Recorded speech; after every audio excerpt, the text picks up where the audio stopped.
হযরত আবু বকর রাদিয়াল্লাহু আনহু-এর গুহার ঘটনা। আপনি কি কখনো ভেবে দেখেছেন এমন একটি মুহূর্ত কেমন হতে পারে, যখন আপনার চারপাশে শত্রু, সামনে কোনো পথ নেই, আর একটু একটু ভুল হলে জীবন বিপদের মধ্যে পড়ে যেতে পারে? এমন এক ভয়ঙ্কর মুহূর্তে একজন সাহাবী কী করেছিলেন? তিনি কি নিজের জীবন নিয়ে চিন্তা করেছিলেন, নাকি চিন্তা করেছিলেন রাসূল সাল্লাল্লাহু আলাইহি সাল্লামের নিরাপত্তা নিয়ে? আজকের এই ঘটনায় এমন একজন মহান সাহাবীকে নিয়ে, যার নাম শুনলেই ঈমান, ভালোবাসা, ত্যাগের কথা মনে পড়ে। তিনি হলেন হযরত আবু বকর সিদ্দিক রাদিয়াল্লাহু আনহু। কিন্তু কী ঘটেছিল সেই রাতে? কেন রাসূল সাল্লাল্লাহু আলাইহি সাল্লাম এবং আবু বকর রাদিয়াল্লাহু আনহু মক্কা ছেড়ে বেরিয়ে পড়েছিলেন? কেন তারা সরাসরি মদিনার দিকে না গিয়ে প্রথমে সাওয়া পাহাড়ে একটি গুহার আশ্রয় নিয়েছিলেন? আর সবচেয়ে বড় প্রশ্ন, যখন শত্রুরা তাদের এত কাছে চলে এসেছিল, তখন আবু বকর রাদিয়াল্লাহু আনহু কী অনুভব করেছিলেন? ঘটনাটি বুঝতে হলে আমাদের ফিরে যেতে হবে সেই সময়ের মক্কায়। রাসূল সাল্লাল্লাহু আলাইহি সাল্লাম যখন মানুষকে এক আল্লাহর ইবাদতের দিকে আহ্বান করতে শুরু করলেন, তখন কুরাইশের অনেক নেতা তার বিরোধিতা করতে লাগলো। মুসলমানদের উপর নির্যাতন বাড়তে থাকলো। অবশেষে রাসূল সাল্লাল্লাহু আলাইহি সাল্লামকে মক্কা থেকে মদিনায় হিজরত করার অনুমতি দেওয়া হলো। তখন কি সবাই জানতো যে রাসূল সাল্লাল্লাহু আলাইহি সাল্লাম হিজরত করবেন? না, এটি ছিল অত্যন্ত গোপন ও ঝুঁকিপূর্ণ একটি যাত্রা। রাসূল সাল্লাল্লাহু আলাইহি সাল্লাম যখন আবু বকর রাদিয়াল্লাহু আনহুকে জানালেন যে তাকে হিজরতের অনুমতি দেওয়া হয়েছে, তখন আবু বকর রাদিয়াল্লাহু আনহু কি তার সঙ্গে যেতে চাইছিলেন? হ্যাঁ, সহিহ বুখারী বর্ণনায় এসেছে, আবু বকর রাদিয়াল্লাহু আনহু রাসূল সাল্লাল্লাহু আলাইহি সাল্লামের সঙ্গে যাওয়ার অনুমতি চাইলেন এবং রাসূল সাল্লাল্লাহু আলাইহি সাল্লাম তাকে সঙ্গে নেওয়ার অনুমতি দিলেন। এরপর তারা হিজরতের প্রস্তুতি নিলেন। কী অসাধারণ সম্পর্ক ছিল তাদের! একদিকে রাসূল সাল্লাল্লাহু আলাইহি সাল্লামের আর অন্যদিকে তার সবচেয়ে বিশ্বস্ত সঙ্গীদের একজন আবু বকর রাদিয়াল্লাহু আনহু। তারা মদিনার দিকে যাত্রা শুরু করলেন। কিন্তু কেন তারা প্রথমে সাওয়া পাহাড়ের গুহায় গেলেন? কারণ তাদের পিছিয়ে নেওয়া হতে পারে এই আশঙ্কা ছিল। তারা সাওয়া পাহাড়ের গুহায় অবস্থান করলেন। 1 রাত নয়, 2 রাত নয়, 3 রাত নয়। সেখানে ছিলেন এই সময়ে তাদের সাহায্য করার জন্য আবু বকর রাদিয়াল্লাহু আনহুর ছেলে আবদুল্লাহ। রাতে তাদের কাছে আসতেন এবং দিনের বেলা মক্কায় ফিরে গিয়ে কুরাইশের লোকের কী পরিকল্পনা করছে তা জানার চেষ্টা করতেন। আর আবু বকর রাদিয়াল্লাহু আনহুর মুক্তদাস আমির ইবনে ফুরাইতে রাতে তাদের জন্য দুধ নিয়ে আসতেন। কী সুন্দর পরিকল্পনা! শুধু আল্লাহর উপর ভরসা নয়, নিজেদের পক্ষ থেকেও প্রয়োজনীয় ব্যবস্থা নেওয়া হয়েছিল। এখান থেকে আমরা কি একটি গুরুত্বপূর্ণ শিক্ষা পাই না? আল্লাহর উপর ভরসা করার অর্থ এই নয় যে মানুষ কোনো চেষ্টা করবে না, বরং একজন মুমিন নিজের সাধ্য অনুযায়ী চেষ্টা করে তারপর ফলাফলের আশা করবে, আল্লাহর উপর ভরসা করবে। কিন্তু সেই গুহায় সবচেয়ে গুরুত্বপূর্ণ মুহূর্তটি কখন এসেছিল? যখন অনুসরণকারীরা তাদের এত কাছে চলে এসেছিল যে আবু বকর রাদিয়াল্লাহু আনহু আশঙ্কা করলেন, তারা যদি নিচের দিকে তাকায় তাহলে তাদের দেখতে পাবে। তখন আবু বকর রাদিয়াল্লাহু আনহু কী বলেছিলেন? সহিহ বুখারীর বর্ণনায় এসেছে, আবু বকর রাদিয়াল্লাহু আনহু বলেছিলেন, যদি তাদের কেউ নিজের পায়ের নিচে তাকায় তাহলে তারা আমাদের দেখে ফেলবে। তখন রাসূল সাল্লাল্লাহু আলাইহি সাল্লাম তাকে কী বলেছিলেন? তিনি বলেছিলেন, হ্যাঁ আবু বকর, সেই 2 ব্যক্তি সম্পর্কে তোমরা কি ধারণা, যাদের দ্বিতীয় জন আল্লাহ? কী অসাধারণ কথা! চারপাশে বিপদ, শত্রু একেবারে কাছে, কিন্তু রাসূল সাল্লাল্লাহু আলাইহি সাল্লামের অন্তরে ছিল আল্লাহর উপর পূর্ণ বিশ্বাস। কোরআনেও আল্লাহ তাআলা এই ঘটনাকে স্মরণ করিয়ে দিয়েছে। সূরা তাওবা 40 নম্বর আয়াত গুহার সেই মুহূর্তের কথা এসেছে। রাসূল সাল্লাল্লাহু আলাইহি সাল্লাম তার সঙ্গীকে বলেছিলেন, চিন্তা করো না, নিশ্চয়ই আল্লাহ আমাদের সঙ্গে আছেন। আপনি কি লক্ষ্য করেছেন? আল্লাহ তাআলা এখানে আবু বকর রাদিয়াল্লাহু আনহুকে রাসূল সাল্লাল্লাহু আলাইহি সাল্লামের সঙ্গী হিসেবে উল্লেখ করা ঘটনাটিকে গুরুত্বকে আরও স্পষ্ট করে দেয়। কিন্তু এই ঘটনা থেকে আমাদের জন্য শিক্ষা কী?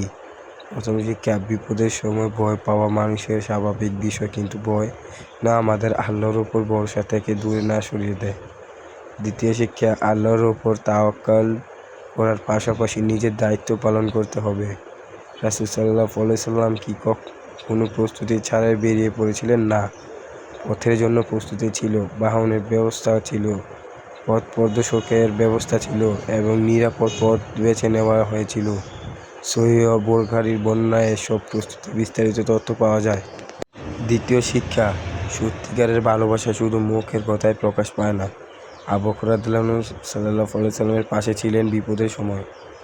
আজ আমরা নিজেদের প্রশ্ন করতে পারি, আমরা কি আল্লাহর প্রতি আমাদের ভালোবাসা শুধু মুখে বলি, নাকি আমাদের কাজও তার প্রমাণ আছে? আমরা কি নামাজের সময় আল্লাহর ডাকে সাড়া দেই? আমরা কি কোরআনের নির্দেশ মানার চেষ্টা করি?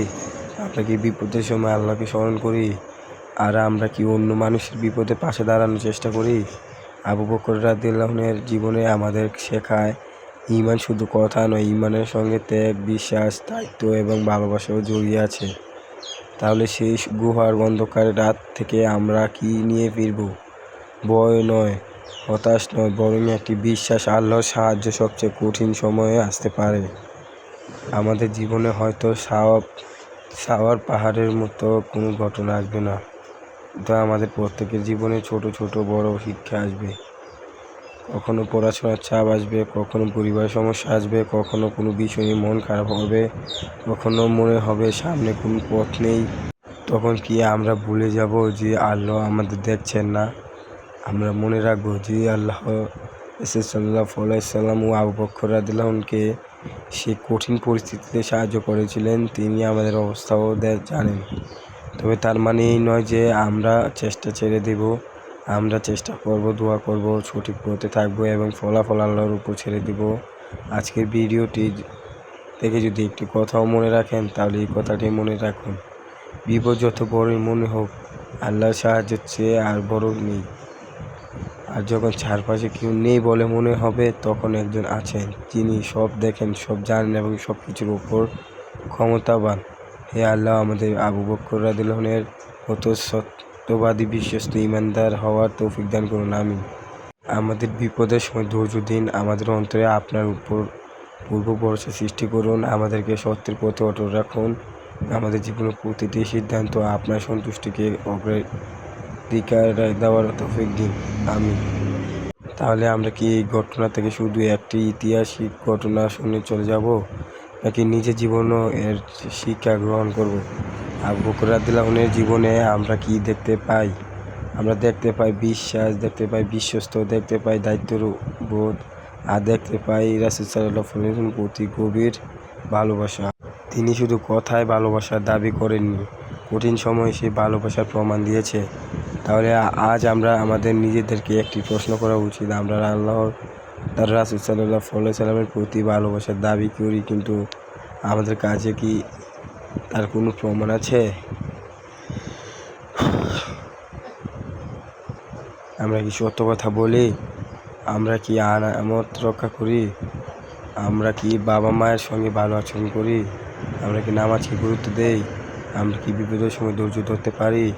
এই প্রশ্নগুলোর উত্তরই হয়তো আমাদের নিজেদের সম্পর্কে অনেক কিছু বুঝিয়ে দেবে। হিজরতের সেই ঘটনা আমাদের আরও একটি শিক্ষা দেয়, কঠিন পরিস্থিতিতে পরিকল্পনা করাও সুন্নাহর অংশ। রাসূল সাল্লাল্লাহু আলাইহি সাল্লাম এবং আবু বকর রাদিয়াল্লাহু আনহু শুধু অপেক্ষা করেননি, তারা যাত্রার প্রস্তুতি নিয়েছিলেন, প্রয়োজনীয় ব্যবস্থা করেছিলেন এবং নিরাপদ পথের জন্য একজন দক্ষ পথপ্রদর্শকের ব্যবস্থা করেছিলেন। সহিহ বুখারীতে বর্ণনা, তাদের 3 রাত গুহায় থাকার কথাও এসেছে। তাহলে আমাদের জীবনে কোনো সমস্যা এলে আমরা কি করব?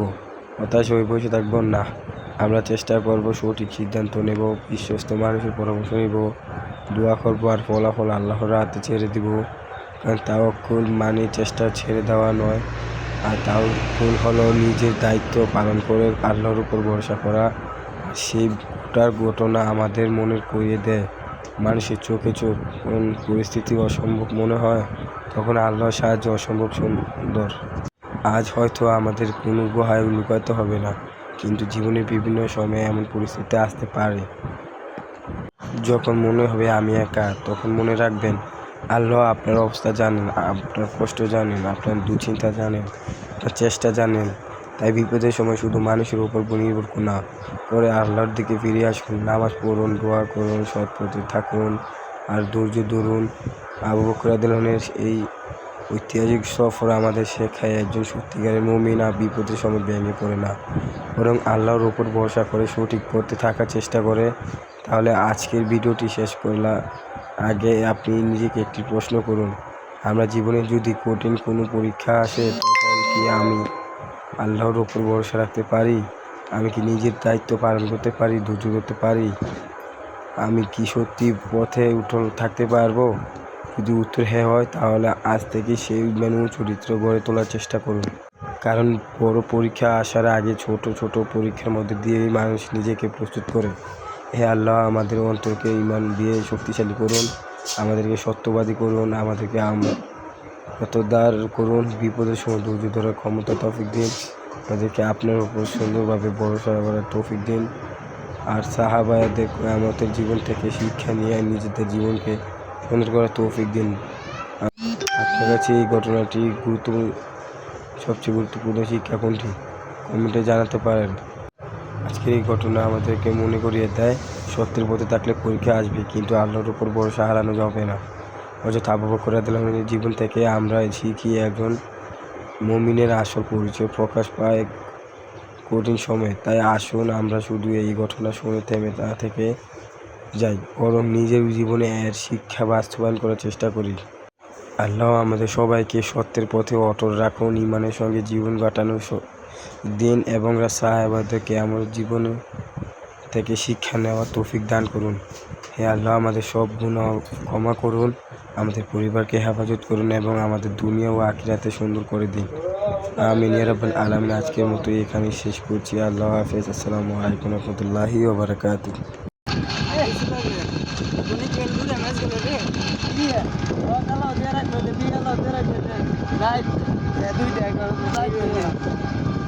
আর সমস্যা কি? 3000 হলে 2000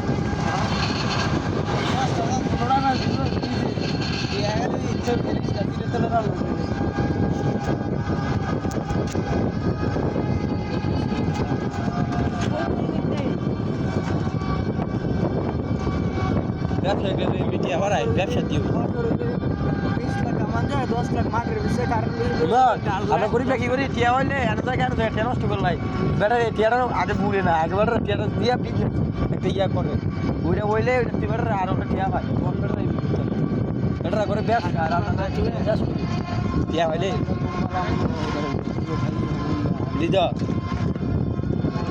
মাঠ নাই বড় মাঠ একবারে সকালবেলাতে একবারে সন্ধ্যা পর্যন্ত আমার নিজের একটা মিলুন কোনো কর না গেছে রাইতে রাইতে জল জল মাঠে